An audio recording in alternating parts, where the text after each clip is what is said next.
Europe में सुहाने मुस्तकबिल का ख्वाब क्वेटा के ख़ानदान को निगल गया।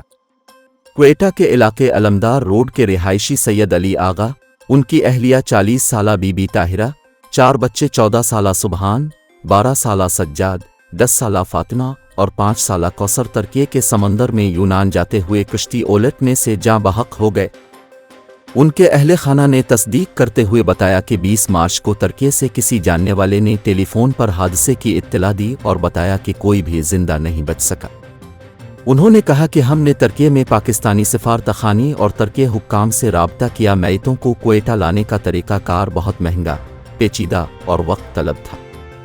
एक मैयत को क्वेटा लाने का खर्च कम अज़ कम $8,000 बताया जा रहा था, जिस पर ख़ानदान ने जानने वालों को उन्हें वहीं दफनाने की इजाज़त दे दी।